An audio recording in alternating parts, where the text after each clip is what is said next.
Alors, la déontologie professionnelle des vétérinaires n'est pas propre en réalité aux vétérinaires. La déontologie professionnelle, c'est quelque chose qu'on retrouve dans toutes les professions qui sont des professions libérales en général, en grande partie, des professions organisées autour d'un ordre professionnel. Et la déontologie, c'est la science des devoirs étymologiquement. Alors, la déontologie des vétérinaires, elle ne date pas d'aujourd'hui. Il y a un décret du 13 mars 2015 qui rénove le code de déontologie des vétérinaires, mais en réalité, ça faisait déjà 23 ans que cet ordre était doté d'un code de déontologie, depuis 1992, lequel code avait été modifié à plusieurs reprises. Mais en 2010, notamment, un certain nombre de dispositions n'avaient pas été validées par le Conseil d'État, et c'est ce qui explique, en dehors aussi du contexte européen, qu'il ait été procédé à une modification de ce code. Dans les relations entre clients et vétérinaires, ce qui apparaît, ce qui résulte du code, c'est en réalité que le client est un peu placé au centre du code. Traditionnellement, ce n'était pas forcément l'habitude dans les codes de déontologie. Ici, on voit bien que le souci premier, c'est celui du client, mais avec quand même cette précaution qui est de dire que l'activité exercée par le vétérinaire n'est pas une activité qui rentre dans le cadre du commerce. C'est une pratique qui n'est pas une pratique animée par le commerce. Et c'est ça probablement la principale distinction par rapport à ce qui précédait, c'est-à-dire, le client se trouve placé et inscrit vraiment dans le code, avec des droits qui lui sont conférés, et puis, d'un autre côté, il est bien précisé qu'à l'image de ce qui figurait d'ailleurs dans le code de déontologie des médecins, que la profession vétérinaire n'est pas, enfin, que le vétérinaire ne pratique pas une activité de cadre commercial.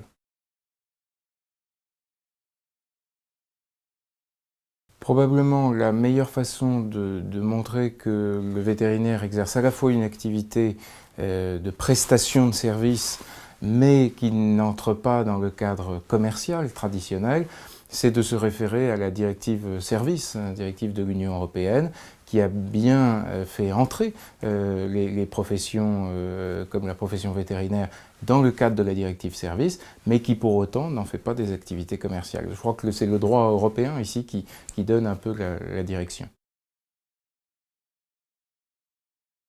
L'idée qui domine majoritairement le nouveau code de 2015, c'est que d'un côté, on a une plus grande liberté qui est reconnue aux vétérinaires, plus grande liberté de communication, plus grande liberté d'exercice, mais que cette liberté, évidemment, se traduit, comme souvent, par davantage de responsabilités qui pèsent sur lui. Et cette responsabilité, elle pèse évidemment envers le client et envers l'ordre, dans le cadre du devoir d'information, qui est beaucoup plus grand et qui est maintenant reconnu, enfin, qui est imposé aux vétérinaires, et puis dans un devoir de recherche de conciliation lorsqu'il y a des contestations qui peuvent survenir entre confrères. Effectivement, l'une des nouveautés du texte de 2015, c'est de passer d'un principe d'une communication qui était assez restreinte, assez encadrée, très encadrée même par le pouvoir réglementaire, à un principe de libéralisation de la communication. A priori, tout ce qui n'est pas interdit est autorisé désormais. Alors pourquoi cette évolution-là? En réalité, c'est une évolution qui vient de l'ordre lui-même, qui en tout cas n'était pas imposée par l'extérieur.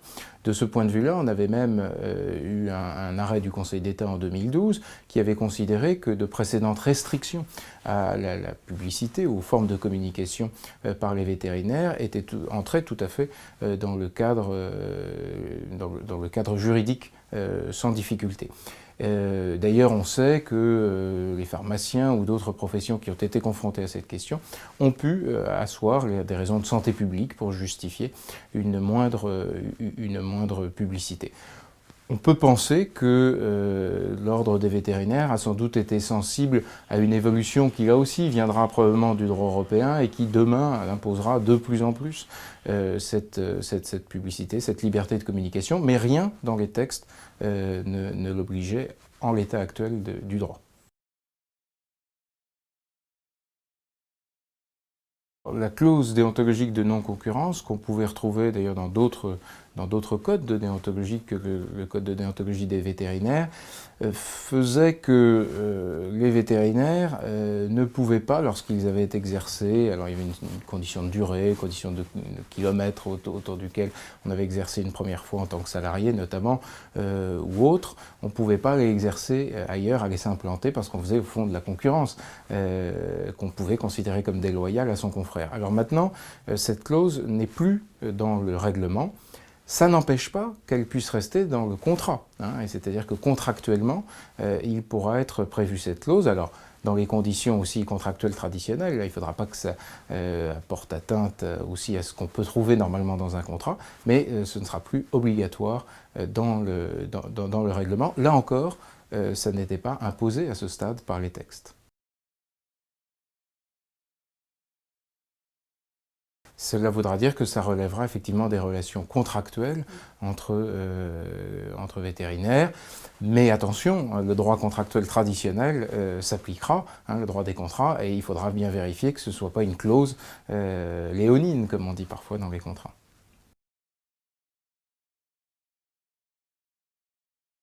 S'agissant du lieu d'exercice professionnel, on a cette notion du domicile d'exercice professionnel qui est vraiment consacré dans les textes et j'allais dire c'était un peu attendu parce qu'en 2010 il y avait eu une première tentative de l'inscrire, le Conseil d'État dans un arrêt de 2012 avait considéré que le décret sur ce point était illégal.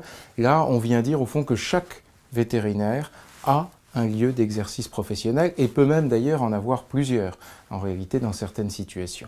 Alors ce lieu d'exercice du domicile professionnel, il doit être mis aussi en regard avec une autre notion qui est le lieu d'établissement de soins, hein, la notion d'établissement de soins qui là aussi se trouve un petit peu mieux définie encore dans le texte que cela ne l'était avant.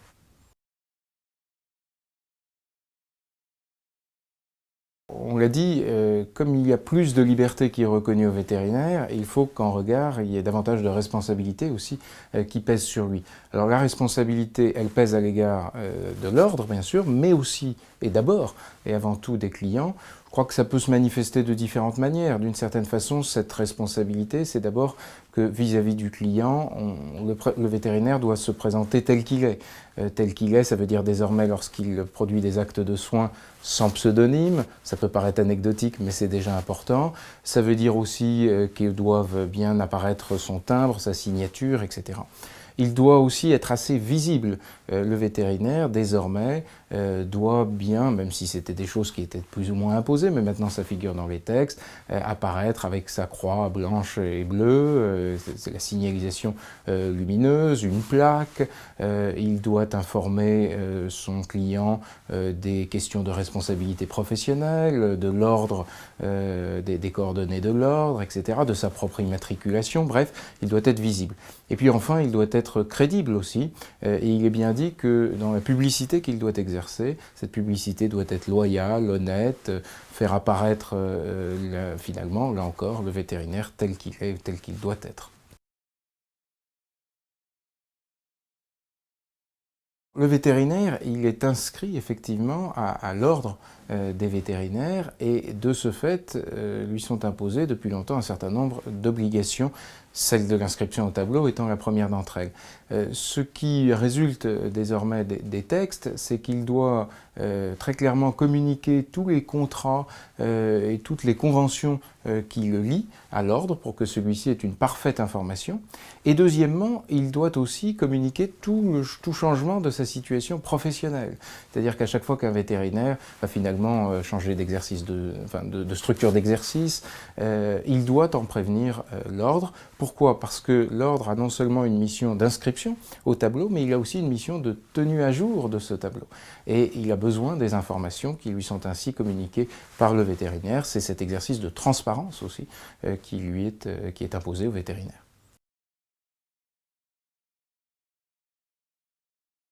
Alors le devoir de conciliation tel qu'il résulte du texte de 2015, c'est un devoir en fait que les médecins connaissaient déjà, qui était inscrit dans le code de déontologie médicale, mais que les vétérinaires d'ailleurs exerçaient dans la pratique le plus souvent. Ça veut dire quoi?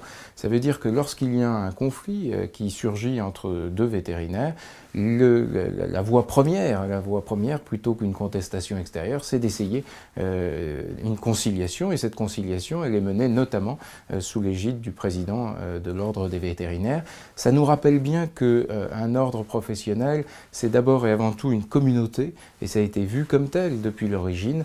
Les ordres professionnels, ce sont ce qu'on appelait des structures corporatives, mais corporatives, pas corporatistes, corporatives, vraiment organisées autour d'un corps, et la meilleure façon de régler les difficultés, c'est d'abord d'essayer de les réguler en interne. Et le devoir de conciliation, c'est celui qui doit s'imposer le plus souvent et prioritairement aux vétérinaires comme aux autres professions. Et ça veut dire quoi? Ça veut dire aussi qu'on a toute une jurisprudence qui existe déjà et qui peut être notamment tirée de ce qui existe pour les médecins et donc qui s'appliquera nécessairement aux vétérinaires.